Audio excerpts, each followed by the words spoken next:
कि कम से कम 20, 30 या 40 एमसीक्यूज इसके रिलेटेड आप करेंगे तो फिर ये जो एरर्स हैं ये आपकी क्लियर हो जाएंगी।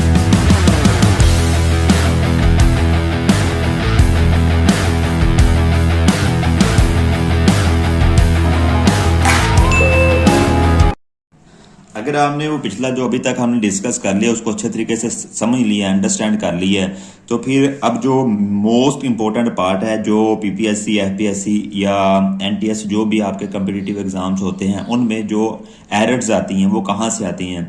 और एफपीएससी के पेपर्स में 20 नंबर का इंग्लिश होता है, तो अगर आप वो जो इंग्लिश है वो मोस्टली अगर आप ये वाला कर लेते हैं ना तो आपका क्लियर हो जाएगा। आगे टाइप्स ऑफ सेंटेंसेस वगैरह वो सारा हम डिटेल में डिस्कस करेंगे, लेकिन ये बहुत इंपॉर्टेंट है। इनके हवाले से एमसीक्यू पूछे जाते हैं, मोस्टली स्टूडेंट्स को पता नहीं होता, इसकी वजह से उनके जो मार्क्स हैं वो कम होते हैं।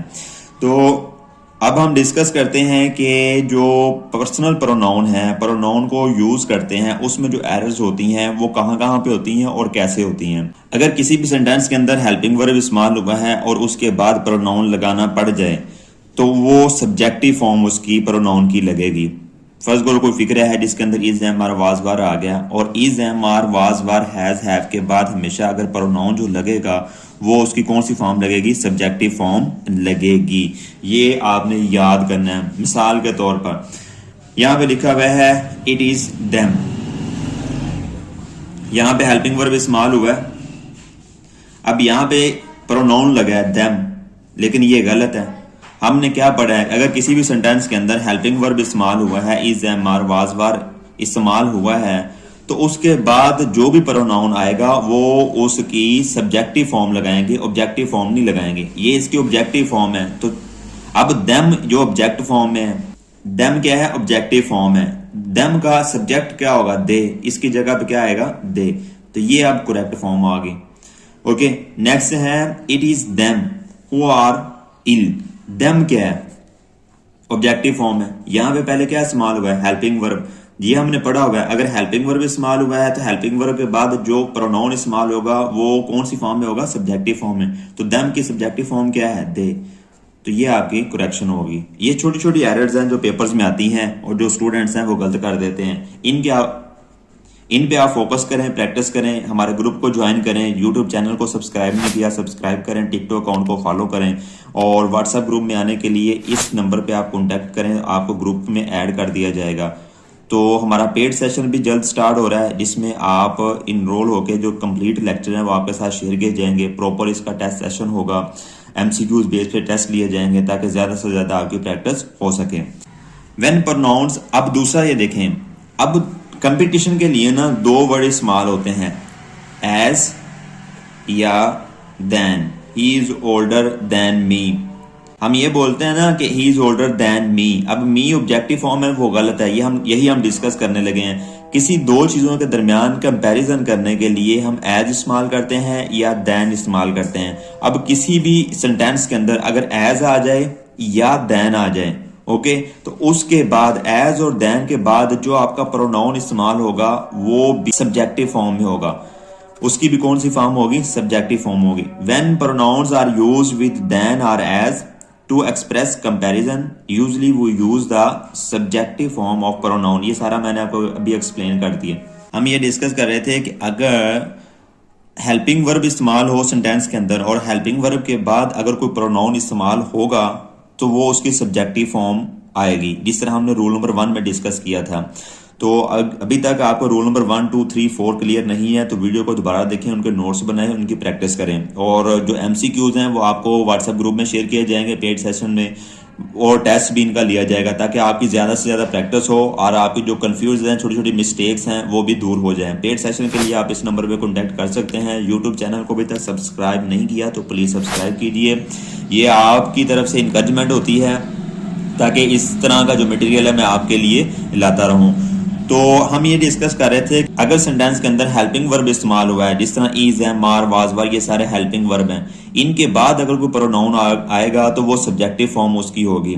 लेकिन अगर मेन वर्ब आ गया, मेन वर्ब वो होता है जिसकी 3 फॉर्म्स होती हैं, फर्स्ट, सेकंड एंड थर्ड। जिस तरह आस्क है, सेकंड आस्क्ड, आस्क्ड, इस तरह कोई भी मेन वर्ब है, मेन वर्ब के बाद अगर कोई प्रोनाउन इस्तेमाल होगा तो वो उसकी ऑब्जेक्टिव फॉर्म होगी। जिस तरह ये एग्जांपल थी, he asked I a question.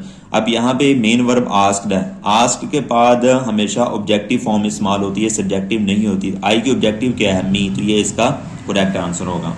अब हमने डिस्कस करना है रूल नंबर 6। इसको जरा बहुत ही ध्यान से समझना है आपने, बहुत आसान है, बहुत मजे के रूल्स हैं। अगर आप इनकी प्रैक्टिस करते हैं और बार बार इनकी प्रैक्टिस करते हैं, इसको देखते हैं, इनके नोट्स बनाते हैं, इस तरह के एमसीक्यूज को अडॉप्ट करते हैं, तो इंशाल्लाह आपको इंग्लिश समझने में, करने में और इसकी प्रैक्टिस करने में आपको बहुत ज़्यादा मज़ा आएगा।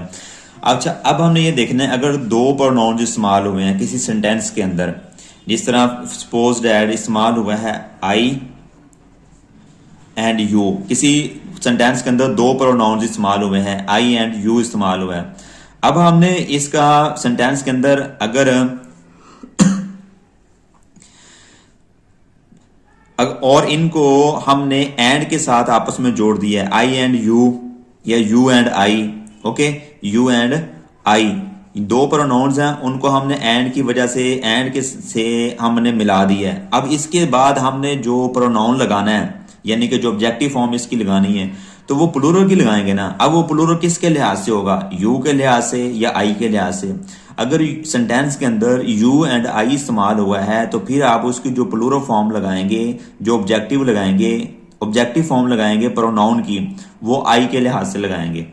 लेकिन अगर किसी और सेंटेंस के अंदर आई और वी, यानी कि जो फर्स्ट पर्सन है ये इस्तेमाल नहीं हुआ, यू इस्तेमाल हुआ है और थर्ड पर्सन इस्तेमाल हुआ है। अब first person, second person and third person, ये सारा एक्सप्लेन मैंने वीडियो के स्टार्ट में कर दिया है, वहां पे जाके देखें, एक टेबल भी मैंने बना के भेजा होगा, वो टेबल आप लाजमी करें। फर्स्ट पर्सन इस्तेमाल नहीं हुआ, सेकंड पर्सन और थर्ड पर्सन इस्तेमाल हुआ है, तो फिर आप जो ऑब्जेक्टिव फॉर्म लगाएंगे प्लूरल की, वो यू के लिहाज से लगाएंगे। ओके हो गया? अब जो मैंने एक्सप्लेन किया, उम्मीद करता हूं आपको इसकी समझ आ गई होगी। First person plus second person, ये दोनों इकट्ठे आ गए और इनके दरमियान आ गया है एंड। क्या आ गया? एंड। फर्स्ट पर्सन क्या है? आई है, और क्या है? वी है। इन दोनों में से कोई आ गया है। सेकंड पर्सन क्या है? यू। आई और यू, इनको एंड की वजह से आपस में मिला दिया है, तो आपने इसकी ऑब्जेक्टिव फॉर्म तो लगानी है ना प्रोनाउन की, तो फिर जो ऑब्जेक्टिव फॉर्म होगी वो किसके लिहाज से होगी? आई के लिहाज से। फॉर एग्जाम्पल, अब ये रूल मैंने सारा एक्सप्लेन कर दिया है, अब हम इसकी करेक्शन करते हैं। You and I have done your work. अब यहां पे देखें, you and I have done your work, अब ये ऑब्जेक्टिव फॉर्म इस्तेमाल हुई है और ये प्लूरल के लिहाज से, क्यों? यहाँ पे दो बंदों का जिक्र हो रहा है, तो यहाँ पे प्लूरल फॉर्म ही लगेगी ना, ऑब्जेक्टिव प्रोनाउन की प्लूरल फॉर्म लगेगी। लेकिन मसला ये है कि ये जो प्लूरल फॉर्म है ये किसके लिहाज से लगानी है? फर्स्ट पर्सन के लिहाज से। फर्स्ट पर्सन कौन है? आई है, और आई की जो प्लूरल फॉर्म है वो वी है, तो वी की ऑब्जेक्टिव क्या होगी? अवर। तो यहां पे क्या आना चाहिए? Our. You and I have done our work, ये इसकी करेक्ट फॉर्म है। ये एरर्स हैं जो मैं आपको बार बार बताता हूं कि ये पेपर्स में आती हैं, पेपर्स में पूछा जाता है। अब नेक्स्ट नीचे देखें, you and Arshad have wasted their time. अब यहां पे ये सेकंड पर्सन इस्तेमाल हुआ है और ये थर्ड पर्सन इस्तेमाल हुआ है, हैव वेस्टेड देयर टाइम। अब यहां पे देयर ऑब्जेक्टिव प्रोनाउन की प्लूरल फॉर्म है, लेकिन यहां पे हमने जो प्लूरल लगाना है ना, वो किसके लिहाज से लगाना है? सेकंड पर्सन के लिहाज से। सेकंड पर्सन कौन सा है? यू। तो यू का जो प्लूरल है वो क्या है? योर। यहां पे देयर की जगह पे क्या आएगा? योर आएगा। ठीक है, तो ये एरर्स हैं। इस तरह की छोटी छोटी एरर्स इंशाल्लाह आपको क्लियर करवाई जाएंगी। ये सारी चीजें प्रैक्टिस से आती हैं, जितनी ज्यादा आप प्रैक्टिस करेंगे, इन चीजों को समझेंगे, टाइम देंगे, उतना ज्यादा आपके लिए हेल्पफुल होगा। उम्मीद करता हूं यहां तक आपको क्लियर हो गया होगा। अगर किसी चीज की प्रॉब्लम है तो आप कमेंट सेक्शन में मुझसे डिस्कस करें। ग्रुप को ज्वाइन करने के लिए इस नंबर पे आप कांटेक्ट कर सकते हैं। ठीक है, यूट्यूब चैनल को सब्सक्राइब करें, बेल आइकन को क्लिक करें ताकि आने वाली तमाम वीडियोस आप तक फौरन पहुंच सकें।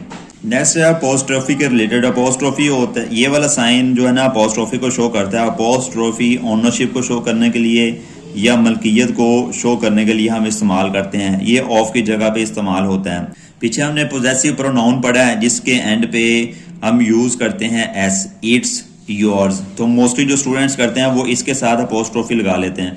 जब इसके साथ अपोस्ट्रोफी लगाते हैं जिसका मतलब ये होता है इसका, योर्स, उसका या तुम्हारा। इनके साथ हमने जो अपोस्ट्रोफी है वो यूज नहीं करनी। अपोस्ट्रोफी एक अलग से टॉपिक है, वो हम बाद में डिस्कस करेंगे, वो इसमें नहीं आता, वो हम बाद में डिस्कस कर लेंगे। ठीक है, ये एग्जांपल जो है ना ये पहले हो चुकी हैं। अब यहाँ पे देखें, रूल नंबर 8 जो है ना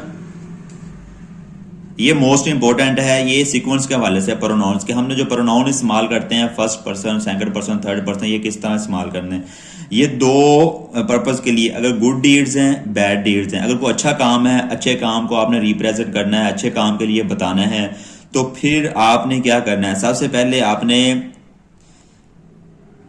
second person, third person and first person, यानी कि जो आपके सामने बैठा है उसको आपने पहले उसका नाम पहले लेना है, फिर जो आपके पास नहीं है थर्ड पर्सन है उसको मुखातब करना है, देन आपने अपने आप को कंसीडर करना है, you, he and I.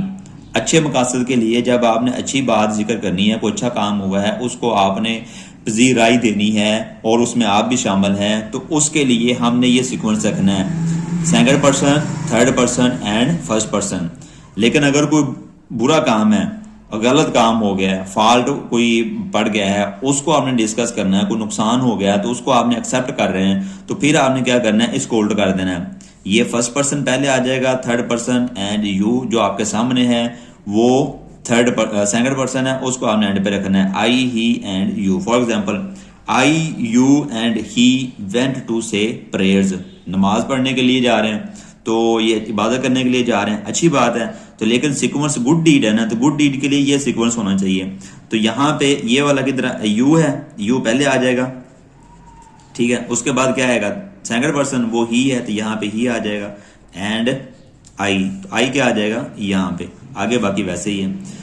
Next है you, he and I stole a book. अब बुक क्या की है, चोरी की है, तो ये बैड डीड है, तो इसके लिए आपने क्या करना है, ये वाला सीक्वेंस है, इसको सामने रखना है। तो सबसे पहले कौन सा है, फर्स्ट पर्सन, यहाँ पे फर्स्ट पर्सन आ जाएगा, फिर है थर्ड पर्सन आ गया, एंड यू, तो जो सेकंड पर्सन है ये एंड पे आएगा। इस तरह आपने इसको डिस्कस करना है। जी स्टूडेंट्स, यहाँ तक उम्मीद करता हूँ आपको क्लियर हो गया है, और ये 8 रूल्स हैं और मोस्ट इंपोर्टेंट रूल्स हैं प्रोनाउंस के हवाले से। तो इसका आपको एमसीक्यूज एक फॉर्म दिया जाएगा, MCQs profile, MCQ file send की जाएगी, जिसमें आप इसकी प्रॉपर प्रैक्टिस करें, और प्रैक्टिस जब आप इसकी प्रैक्टिस कर लेंगे, कम से कम 20, 30 या 40 एमसीक्यूज इसके रिलेटेड आप करेंगे, तो फिर ये जो एरर्स हैं ये आपकी क्लियर हो जाएंगी, और पीपीएससी एफपीएससी में टेस्ट जब देने जाएंगे तब आपको बिल्कुल ये इजी लगेगा। व्हाट्सएप ग्रुप ज्वाइन करने के लिए इस नंबर पर आप कॉन्टैक्ट करें। यूट्यूब चैनल को सब्सक्राइब नहीं किया तो सब्सक्राइब जरूर कर लें।